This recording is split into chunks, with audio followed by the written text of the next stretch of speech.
Bismillahirrahmanirrahim. Alhamdulillahi rabbil alamin, wassalatu wassalamu ala rasulil amin, nabiyyina Muhammadin wa ala alihi wa sahbihi ajma'in, amma ba'd.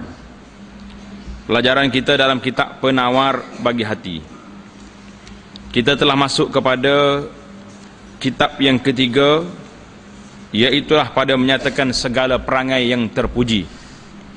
Yang pertama, perangai yang terpuji yang kita kena segera lakukan, iaitulah bertaubat kepada Allah. Setiap kali buat kesalahan, taubat terus, jangan ditangguh-tangguh.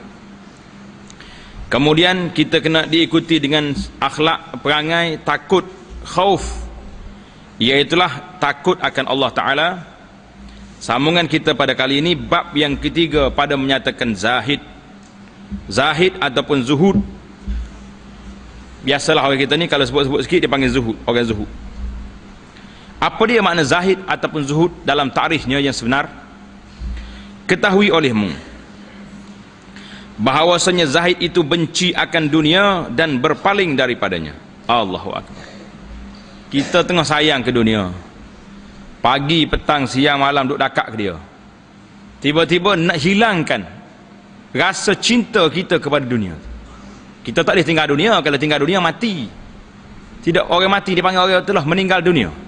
Tinggal dunia tak boleh. Mungkin kita duduk dalam dunia. Lagi lama kita hidup lagi baik kalau kita beramal, beribadat kepada Allah Ta'ala. Tapi kalau duduk lama atas dunia, lagi banyak maksiat, baik mati. Itu cerita dia. Jadi maksudnya orang yang benci akan dunia dan berpaling daripadanya. Dan berkata setengah ulama, iaitu meninggalkan kesenangan dunia kerana menuntut akan kesenangan akhirat. Itu takrif yang kedua. Berkata yang lain pula, hak lain pula kata apa? Menyimpankan atas qadar yang sangat berhajat daripada barang yang diyakinkan akan halnya. Maknanya kita ambil sekadar hajat, hak lain itu suruh Tuhan. Dan berkata yang lain pula, empat dah ni takrif dia ni, meninggalkan menuntut yang tiada ada hingga habis barang yang ada. Empat takrif dia ada. Dia naknya sini kesimpulannya takrif zuhud itu meninggalkan pergantungan hati kita kepada dunia. Kalau dunia mari, ahlan wa sahlan, ambil lah. Tapi kalau dia tak ada, jangan pergi cari. Sampai mereka tak sempat nak belajar, tak sempat nak ibadat, tak sempat nak tak sempat ni. Orang tanya kenapa? Kerana nak mengejar dunia. Itu yang salahnya. Dan bahawasanya zahid itu satu kelakuan hati yang dipuji. Tengok ni, tanda betul-betul di bawah perkataan satu kelakuan hati. Letak garis di situ ataupun liku bulat di situ. Zahid itu satu kelakuan hati yang dipuji, yang menyebabkan ia akan kasih Allah Ta'ala. Allah kasih sebab apa? Sebab kita ada perasaan tidak tergantung dengan dunia. Dan sekalian manusia kasih kepada dia, akan orang yang bersifat dengan zuhud ini dikasihi oleh manusia. Kenapa kita suruh tanda kelakuan hati? Kerana ada kalanya kita nampak pada zahir orang ni zuhud, dengan baju serebehnya, dengan kereta buruk, kereta pun tak ada, basikal buruknya, piyuh pun petik sawah habis, contohlah. Kita duk ngamak ke dia ni zuhud, tapi dalam hati dia cukup tamak dengan dunia. Itu tak ada. Walaupun nampak zahirnya tidak dunia sangat, tapi hati itu bergantung sangat dengan dunia, maka itu bukan zuhud. Itu zahirnya nampak macam zuhud, tapi tidak. Dia nak hati kita ni, mari dunia ambil, dia tak mari biar. Kerana sabda Nabi sallallahu alaihi wasallam, izhad fid dunya yuhibbukallah, wazhad fima aidin nas yuhibbukan nas. Tengok nombor satu di bawah, dia kata rawahu Tirmizi wa hassanahu wal hakim wa sahhahahu. Jadi artinya zahid olehmu pada dunia. Mana jangan bergantung kita dengan dunia, kita bergantung dengan Allah. Nascaya kasih akan dikau oleh Allah. Nak suruh Tuhan kasih kepada kita, zahidlah dalam dunia. Dan zahid olehmu pada barang yang di tangan manusia daripada dunia, nascaya kasih akan dikau oleh manusia. Tutup kurungan situ, tamatlah terjemahan hadis setakat tu. Ini menunjukkan bahawa manusia ni kalau kita suka minta dengan dia, dia benci dengan kita. Alah, dia tu wahai minta, suka minta-minta, kejap-kejap mari duduk tengok depan tangga kita. Orang tak boleh. Tapi kalau kita minta dengan Allah, kita tak minta dengan Allah, Allah marah. Itu berbeza manusia dengan Allah Al-Khaliq. Tak minta dengan Tuhan, dia marah. Kita minta dengan manusia, dia marah dah orang. Orang kalau minta dengan dia banyak, marah. Allah Ta'ala kita tak minta, dia marah. Tadi kita dengar cerita Nabi Yusuf AS. Dua kesilapan yang berlaku dalam kehidupan Nabi Yusuf. Sekali ayah dia pergi kata ke adik-beradik dia, aku bimbang takut dia kena makan serigala. Makan sungguh. Yusuf pula suruh kawan dia sebut nama dia dekat raja, terlupa selalu. Tengok, itu cerita dalam tafsir surah Yusuf. Adalah zahid itu terjadi ia kerana ilmu. Orang nak mari zahid ni, di mana kepunca dianya? Dia mari dengan ilmu.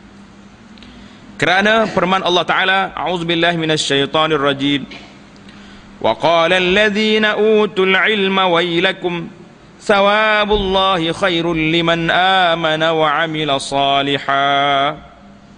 Artinya, dan berkata oleh mereka yang diberikan akan ilmu. Cerita Qarun ni, ayat ni cerita Qarun. Sewaktu Qarun bangga-bangga dengan ilmu dia, orang-orang ahli ilmu bangga dengan harta dia, para ahli ilmu yang ada di zaman itu menasihat kepada Qarun, Qarun, celaka kamu ni. Bermula pahala Allah Ta'ala lebih baik bagi mereka yang beriman dan yang beramal ia akan amal yang saleh. Amal saleh. Tutup setakat tu.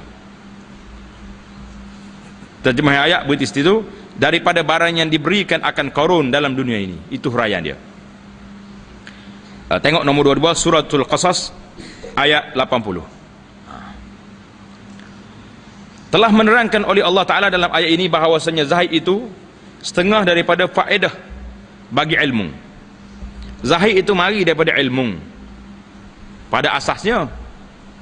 Dan ketahui olehmu bahawasanya zahid itu beberapa pangkat. Zahid itu ada beberapa peringkat, bukan satu taraf. Peringkat yang pertama, bahawa zahid ia pada ketika hatinya cenderung kepada dunia. Ni kita ni, kau tak kena kepada kita. Kita hari ni cenderung tak cenderung kepada dunia? Sangat cenderung. Lambat sikit lah dapat duit, gelisah. Tetapi bersungguh-sungguh ia pada melawan akan hatinya. Orang ni hati dia terikat dengan dunia, tapi dia lawan. Nak tak mahu juga dia pada dunia. Apa jadi? Ini peringkat ini bukan peringkat zahid, tetapi permulaan bagi zahid. Tak apa dah. Hak ni Syekh kata bukan zahid lagi ni. Hati duk terikat dengan dunia, tapi kita cuba lawan nak jadi orang zahid. Itu dia panggil peringkat permulaan, bidayatul mubtadi. Permulaan orang nak berjalan nak jadi zahid. Peringkat yang kedua, bahawa liar hatinya daripada dunia dan tiada cenderung ia kepadanya, kerana mengetahui ia akan bahawasanya tiada biasa menghimpun akan dunia dan akhirat. Maka murah hati dengan meninggalkan dunia itu, kerana mengetahui ia akan bahawasanya akhirat itu lebih baik daripada dunia, seperti murah hati mereka yang membeli akan permata yang indah dengan RM1. Mahal lah ni, RM100, RM1,000. Sekalipun kasih ia akan wang yang RM1 itu. Ibarat dia begini, kita beli permata yang mahal, RM1 zaman dia berkali mahal ni. RM1 zaman kita ni kalau RM1, nasi buku pun tak cukup lagi ni. Kita ramai orang ni beli permata yang mahal, kristal, beli apa-apa alat yang comel-comel ni sampai berpuluh ribu, beratus ribu. Tak sayang. Sedangkan dia sayang ke duit dia tu, tapi dia sanggup beli sebab apa? Sebab dia tahu nilai permata itu ada nilainya.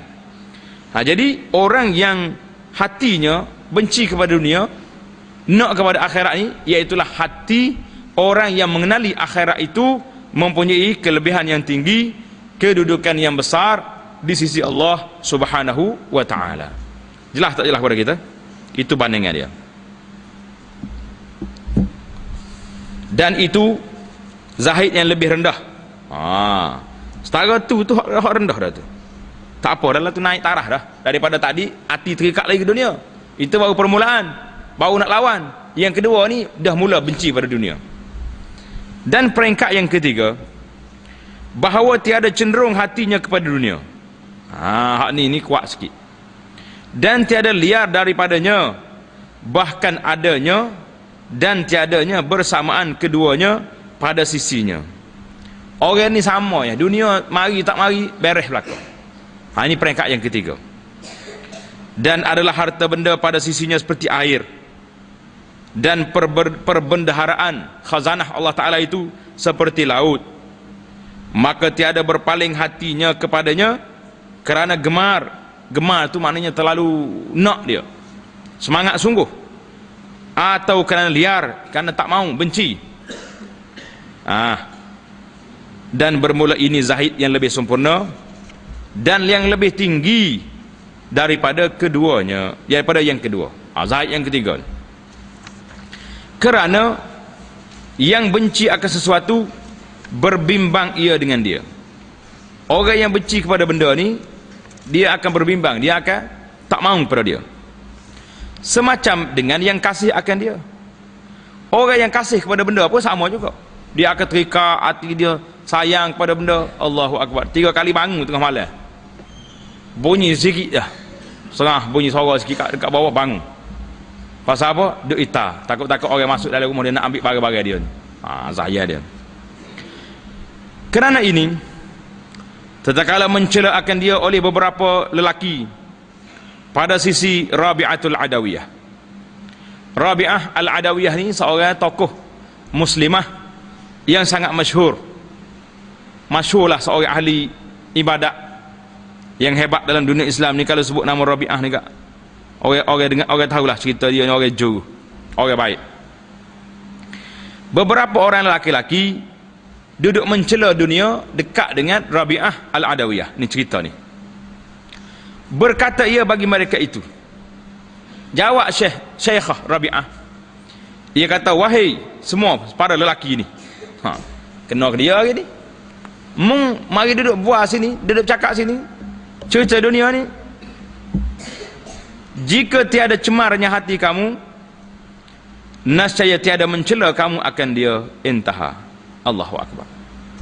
Orang yang duk cerita dunia ni, orang yang hati itu kotor lagi. Kalau hatinya bersih, dia tak payah celah dah. Dia tahu dah benda ni benda buruk, bicara buat apa lagi. Seperti ibarat kata, seperti kita ni tahu tak tahu apa ni najis yang dibuat oleh manusia tu cemar, tahu belakang. Budak kecil pun tahu. Jadi ada lagi orang nak bicara, cemar benda ni sebab dia keluar daripada perut manusia. Tak ada orang bicara dah. Sebab apa tak bicara? Sebab kita sudah tahu dia tu kotor, dia tu cemar. Tapi kalau kita nak bicara benda kotor ni, benda-benda yang kita tidak pasti lagi kekotoran dia tu, kenajisan dia tu, ataupun najis kau najis sikit-sikit, baru boleh. Ya, sedap ibarat dia ni.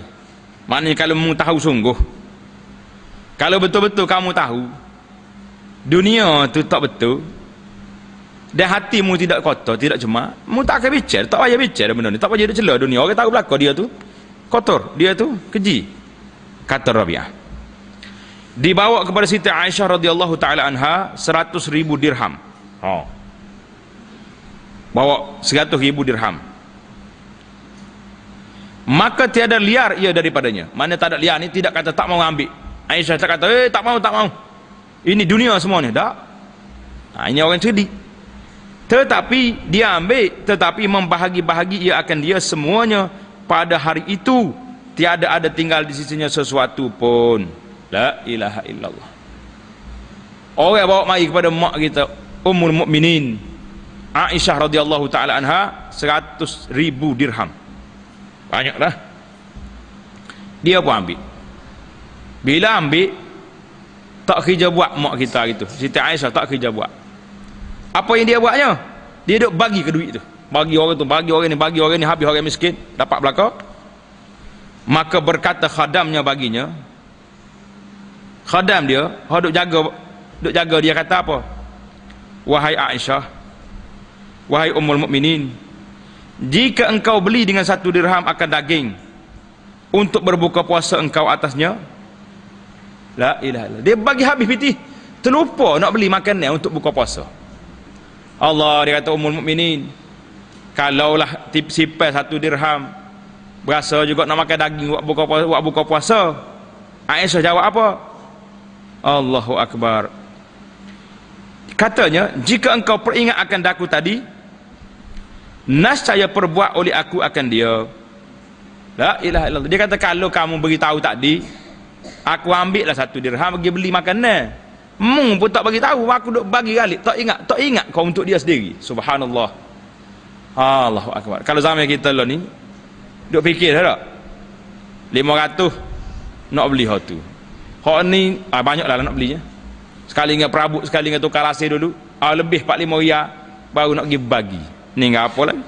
Kawan ni nya bagi habis kau orang siapa? Makan nak buka puasa pun tak ada nak beli. Allahu Akbar. Tingginya darajat dia radhiyallahu taala anha.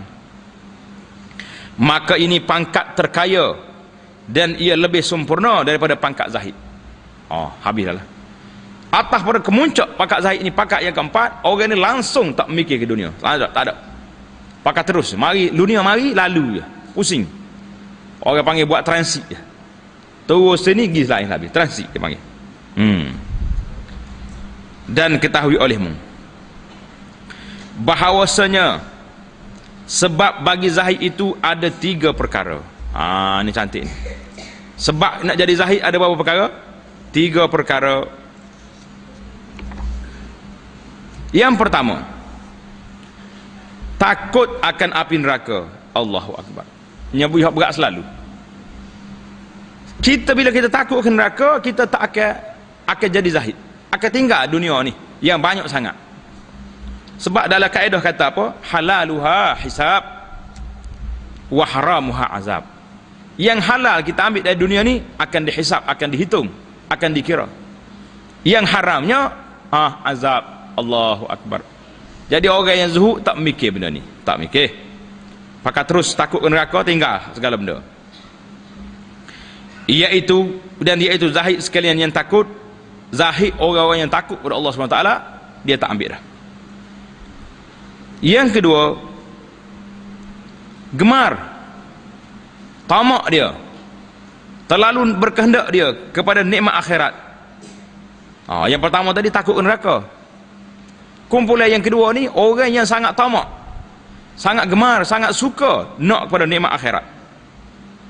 Ini lebih tinggi daripada yang pertama. Naik tarah lagi, tarah yang kedua dah ni. Dan zahid yang terjadi padanya zahid sekalian yang arif.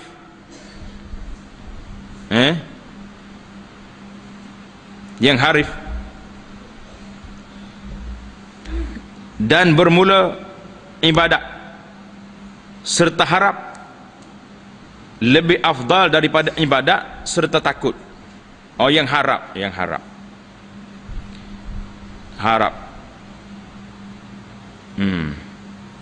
Jadi dia panggil zahid yang kedua ni, zahid orang yang gemar pada akhirat, dipanggil zahid harap. Tulis harap.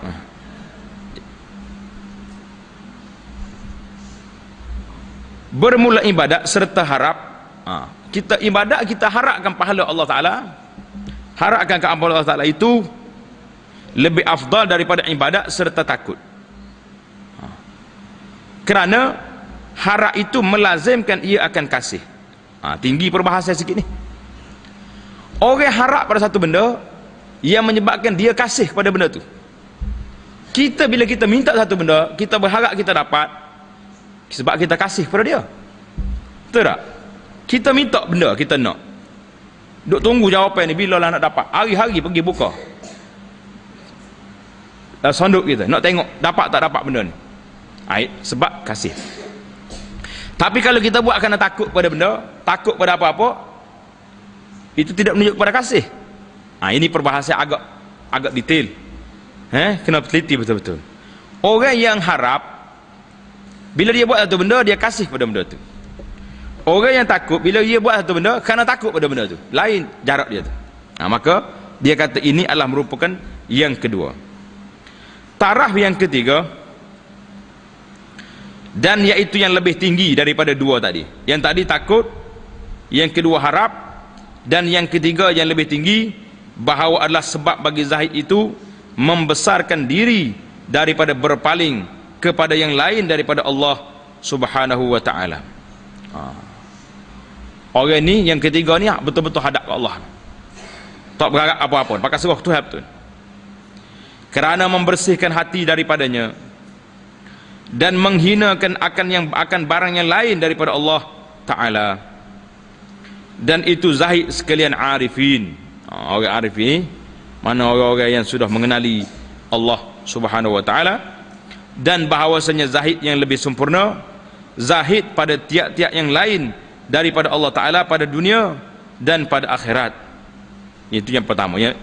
Zahid yang lebih sempurnanya, zahid yang nak pada Allah Ta'ala saja, dan kurang daripadanya zahid pada dunia saja. Zahid tak mahu dunia, ini kurang sikit. Sama ada harta atau kemegahan atau berseronok-seronok, bersedap-sedap atau lainnya. Itu peringkat yang kedua.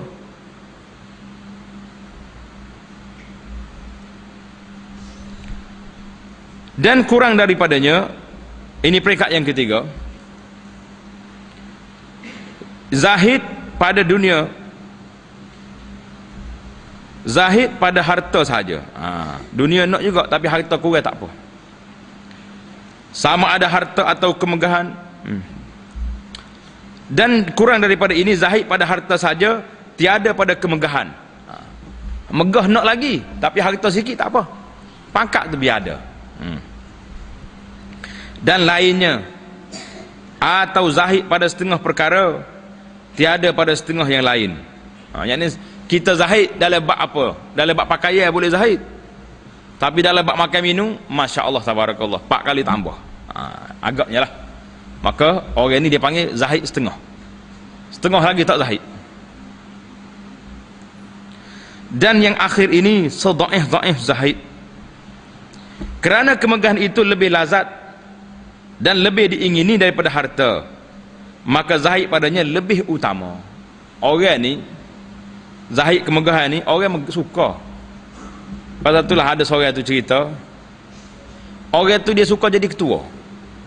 Apa-apa tepat pun dia nak jadi ketua. Dalam kampung nak jadi ketua, kalau dia pergi berjalan nak jadi ketua. Lepas tu cerita lah ni, orang pun tanya dia, dia kata awak ni kalau masuk dalam syurga jadi koli, jadi pengikut, masuk dalam neraka jadi ketua, nak masuk neraka masuk syurga. Dia kata masuk neraka apa tak apa, asal kau jadi, yang penting dia jadi ketua dalam tu. Kata berat cerita tolong ni. Dia panggil cerita orang gila jadi ketua. Berat juga tu. Kau pun tak berat penyakit, berat juga tak. Dia kata tak apa masuk neraka pun, asal dia jadi ketua juga dalam neraka.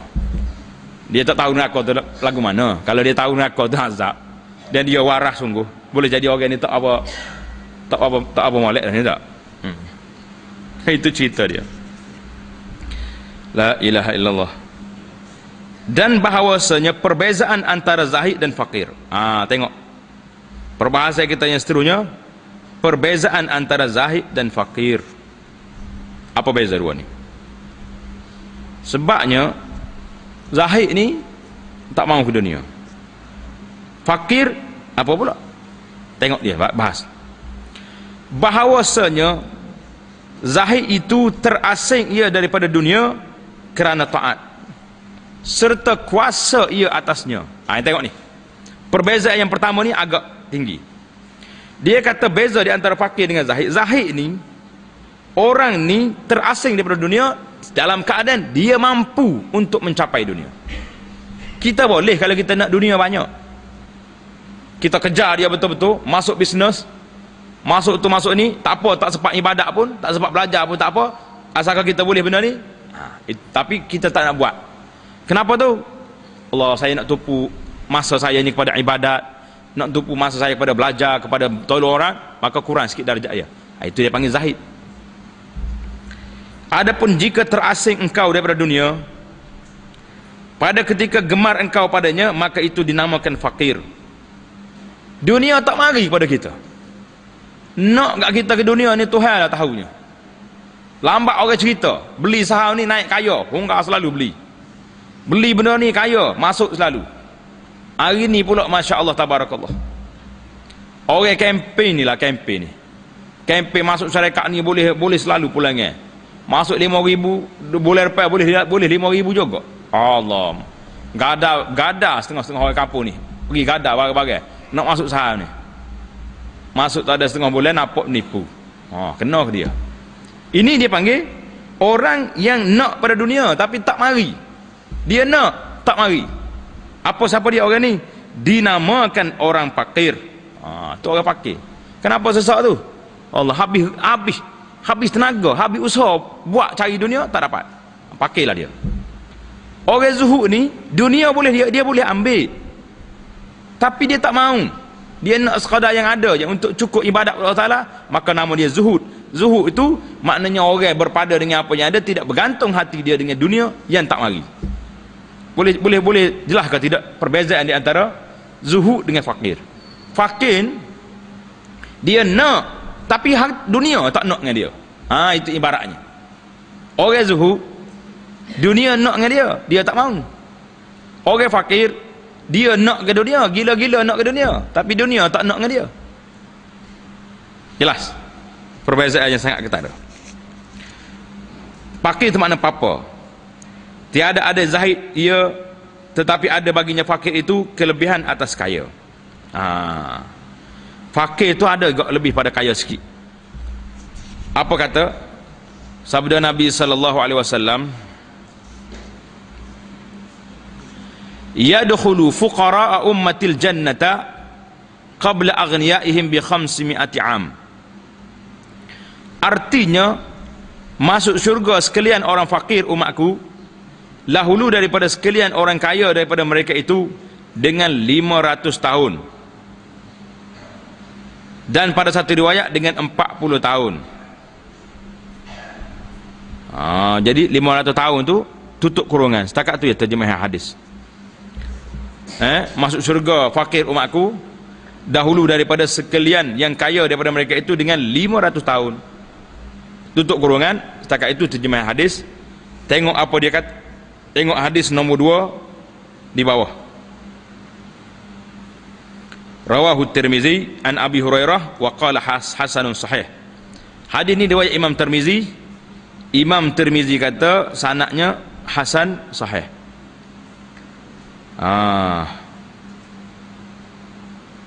Dalam kitab Al-Jami'us Shaghir juga, dalam tahqiq Jami'us Shaghir juga mengatakan hadis ini sahih. Jadi orang fakir di kalangan umat aku ni masuk syurga dulu daripada orang kaya 500 tahun. Ada riwayat yang mengatakan 40 tahun. Sebab apa? Tengok sini. Ni huraiah hadis, jangan fikir lagi. Dan pada satu riwayat dengan 40 tahun. Fuqara umat ini masuk syurga dulu daripada orang kaya dia 40 tahun. Ini satu riwayat. Maka ditanggungkan riwayat 500 tahun itu atas mendahului fakir zahid atas yang gemar pada dunia. Tu dia. Riwayat 500 tahun itu atas mendahului orang fakir dan zahid itu hak yang gemar pada dunia. Maka ditanggungkan riwayat 500 tahun itu atas mendahului fakir, dan riwayat 40 tahun itu atas mendahului fakir yang loba atas yang kaya yang loba. Macam mana ni?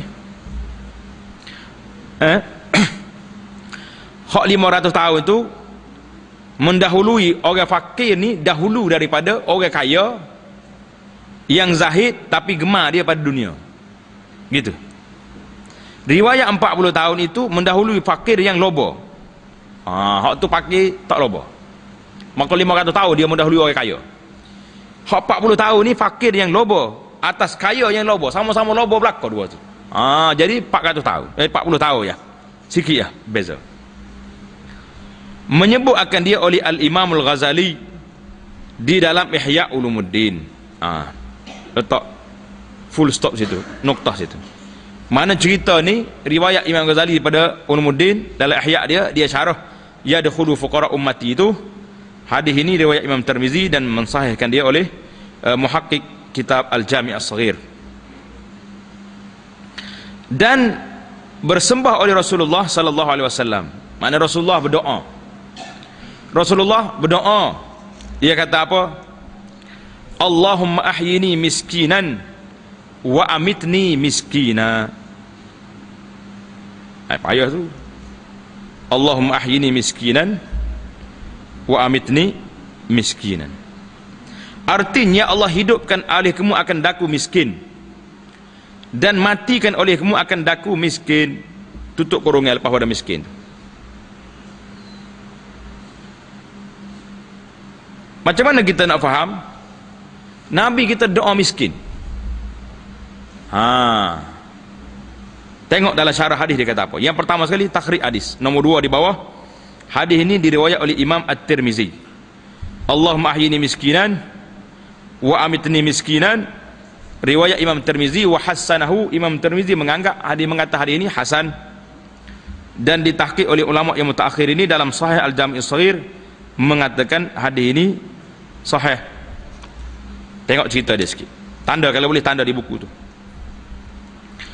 Anas radhiyallahu taala anhu dia cerita.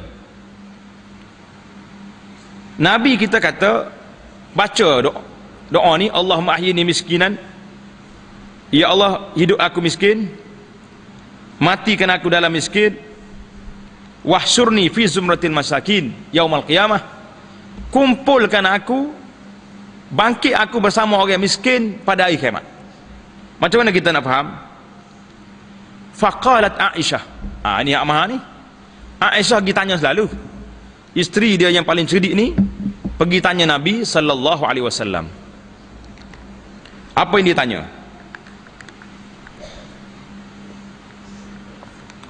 Lima ya Rasulullah. Aisyah tanya, lima ya Rasulullah. Kenapa ya Rasulullah? Kenapa Rasulullah minta macam ni? Minta miskin macam ni, apa maksudnya? Qala innahum yadkhuluna al-jannata qabla aghniyaihim bi 40 kharifan ya Aisyah.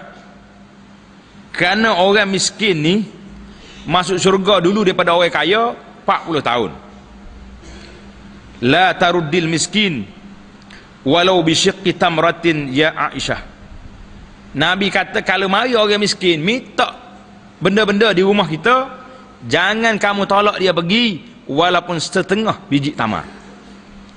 Buah tamar ada sebiji, kita nak makan setengah, kita kopak setengah, bagi orang miskin. Jangan dihampa hati dia. Mana kalau orang miskin mari, duit dalam poket kita ada RM1, kata ambil awak 50 sen, saya 50 sen. Sama-sama tak ada duit kita hari ni. Hebat tak hebat tu? Ahabbi al-masakin. Kata Nabi lagi, ya Aisyah, sayangilah orang miskin. Wa qarribihim, dekatkan mereka dengan kau. Kalau dia orang mari, dekat, suruh masuk dalam rumah. Ni kita ni terbalik ni.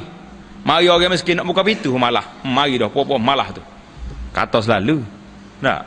Allah, kalau mari orang kaya, pintu sepik berasa nak buka apa habis pintu. Biar kereta masuk dalam rumah. Mari tahu sedih. Allah. Fa inna Allah yuqarribuki yaumal qiyamah. Nasya Allah Ta'ala akan hampirkan enti Aisyah dekat dengan Allah pada hari kiamat. Faham betul-betul dah ni? Jelas ke tak jelas hadis ni? Hadis Nabi kita beritahu kepada Aisyah. Baiklah, kita pergi kepada syarah. Apa makna ya Allah hidupkan aku miskin? Apakah kita hidup miskin ni, kita doa macam ni bermakna ya Allah jadikanlah aku miskin, kau duk minta sedekah dengan orang? La, bukan macam tu. Maksud hadis ni tanda kat tepi kitab, yakni khashi'an mutawadhi'an. Kalau tidak, hadis ni kalau kita salah faham, kita tak berani nak berdoa ni. Berapa ramai orang tanya, dia kata ustaz, saya tak nak doa dengan hadis ni, saya tak berani. Sebab nanti Allah Ta'ala jadikan saya miskin, susah pula. Orang lain pula kena bantu saya, ustaz pula kena minta derma untuk saya. Itu salah faham. Maknanya kalau kita doa dengan hadis ni, sebagaimana Nabi kita doa, Allahumma ahyini miskina wa amitni miskina. Maksud dia apa? Ya Allah, hidupkanlah aku ini dalam keadaan khusyuk kepada Engkau, dalam keadaan tawaduk kepada Engkau. Walaupun kita banyak duit, kita kaya, kita ada pangkat, tapi kita khusyuk, kita rendah diri kepada Allah, kita tidak takbur dengan manusia. Itu maksud ahyini miskinan, hidupkan aku dalam keadaan miskin, maksudnya dalam keadaan khusyuk, dalam keadaan tawaduk. Bolehlah kalau nak doa dengan doa ni, maksud ni macam ni. Tapi kalau nak minta miskin sungguh berat juga. Kan Nabi kita ajar kepada kita, Rabbana atina fid dunya hasanah, beri kepada kami kebaikan dunia. Tiba-tiba kita minta miskin. Dalam hadis tadi baca zikir pagi petang ada juga Allahumma inni a'udzubika minal faqri, Allahumma inni a'udzubika minal kufri wal faqri. Ya Allah, aku minta berlindung dengan Engkau daripada kafir dan daripada fakir. Macam mana nak taufik? Kalau kita tidak terjemah macam ni, miskin dengan sini dengan makna tawaduk, dengan makna khusyuk, hadis tu nampak bertembung dengan hadis yang kedua, ya Nabi kita minta berlindung daripada minal faqri, daripada kefakiran. Jadi macam mana pula dia berlindung minta fakir, lepas tu dia nak jadi miskin? Jadi kata ulama hadis, dia kata hadis ini yakni khasyian. Qala Ibnul Asir dia kata apa dalam kitab syarah dia Jami' arada bihi tawadhu' wal ikhbat wa an la yakuna minal jabbarin al mutakabbirin. Jadi Nabi maksud miskin di sini iaitulah naknya tawadhu', merendah diri, tidak termasuk di kalangan orang jabbarin, orang-orang yang sombong, orang-orang yang takbur. Jelas pada kita. Tanda dah di buku, tanda dah. Nanti nak mengajar esok orang lagi duduk bank doa miskin. Orang kata apa pula ustaz minta miskin? Tak apa, miskin pun miskin lah. Minta derma minta tak, bukan maksud miskin maknanya sesak, apa kedana lah. Maksud miskin di sini arada bihi at-tawadhu', tulis miskin dengan makna tawadhu' dan khusyuk kepada Allah Taala, merendah diri kepada Allah, tidak takbur. Dalam Fathul Bari, Al-Imam Al-Hafiz Ibn Hajar ketika cerita hadis ni, apa dia kata? Fal muradu bihi alla yujawiz bil kafaf, maknanya jangan salah sampai peringkat al-kafaf, intaha. Tuhfatul Ahwazi kata apa? Allahumma ahyini miskinan, jadikan aku ni miskin. Qila huwa minal maskanati wa hiya az-zillati wal iftiqar, maknanya jadi aku ni orang yang hina diri kepada Allah, bukan hina dengan manusia, jangan. Fa'arada sallallahu alaihi wasallam bidzalika izhar tawadhu'ihi. Nabi kita dalam hadis ini nak menzahirkan tawaduknya dia kepada Allah, dan berhajatnya kepada Tuhannya, nak memberi irsyad, memberi bimbingan kepada umatnya supaya merasai sifat tawaduk, dan menjauhkan diri daripada sifat-sifat takbur. Itulah kepahaman kita tentang Allah ma'ahyini miskinan. Kalau kita tak faham di sini, kita akan lari makna dia tu, kita akan lari daripada kepahaman yang betul. Dan apa ni? Wafat Nabi sallallahu alaihi wasallam pada ketika baju besinya tergadai di tangan Yahudi kerana hutangnya sebab nafkah ahlinya. Tengok cerita hutang Nabi dengan Yahudi ni. Nombor 3 di bawah dia kata rawahul Bukhari wa Muslim. Dalam hadis Bukhari Muslim ada cerita mengatakan bahawa Nabi SAW berhutang dengan Yahudi. Nabi kita mati dalam keadaan baju besinya tergadai di rumah orang Yahudi, nak berhutang makanan untuk keluarga dia. Tapi miskin sungguh dari segi tak ada makan minumnya, tapi walaupun miskin begitu bukan makna sesak apa kerana tidak. Nabi kita nak tunjuk adab pada kita supaya bersikap tawaduk. Dan ketahui olehmu bahawasanya orang miskin, jika ada ia terpedaya dengan barang yang diberi akan dia, jika ada ia terpada, bukan terpedaya, jika ada ia berpada dengan barang yang diberi akan dia, dia tak ada dan tiada ia loba pada menuntut harta. Orang ni fakir, apa yang dia ada dia berpada, tidak lobo nak pergi cari lagi. Sampai nak mengaji tak boleh, nak semaya Jumaat pun tak sempat ni.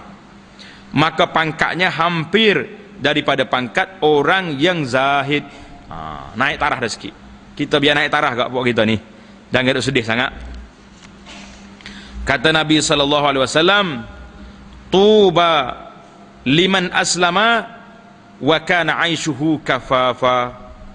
Tuba liman aslama wa kana aishuhu kafafa, artinya bermula syurga bagi mereka yang Islam ia dan adalah kehidupannya sekadar memadak ia. Lepas memadak ia tu tutup kurungan, tamat terjemahan hadis. Tengok hadis di bawah ni, nombor 4 dia kata. Hadis ini diriwayat oleh Imam At-Tirmizi dengan lafaz tuba liman hudiya ilal Islam wa kana aishuhu kafafan wa qana'. Jadi kebaikanlah, kebertuahanlah, tuba, syurgalah bagi orang yang diberi petunjuk pada Islam dan kehidupannya berpada sekadar ada dan qanaah, merasa cukup apa yang ada. Allah Ta'ala beri banyak mana kepada kita, kita terima kasih pada Tuhan, alhamdulillah sentiasa. Itu maksudnya. Naknya orang ni jangan tamak lah, kita jadi zahid cukup. Tetapi hanya sahaja besar pahala fakir itu jika ia sabar dan reda dan memadakan ia akan yang ada. Jadi kita berpada dengan apa yang ada. Tapi kena kerja, bukan kata tak kerja. Tak kerja tu dia panggil pemalah. Dan bermula sabar itu atas kepapaan itu adalah ia permulaan bagi zahid. Orang ni miskin, dia sabar, permulaan bagi zahid. Dan tiada sempurna zahid dan lainnya melainkan dengan sabar. Maka adalah menyebut hamba saya nak sebut lepas pada ini akan bab sabar, kemudian daripada bab zahid. Wallahu a'lam. InsyaAllah kita akan sambung dalam bab yang keempat pada menyatakan sabar. Subhanakallahumma bihamdika asyhadu an la ilaha illa anta astaghfiruka wa atubu ilaik.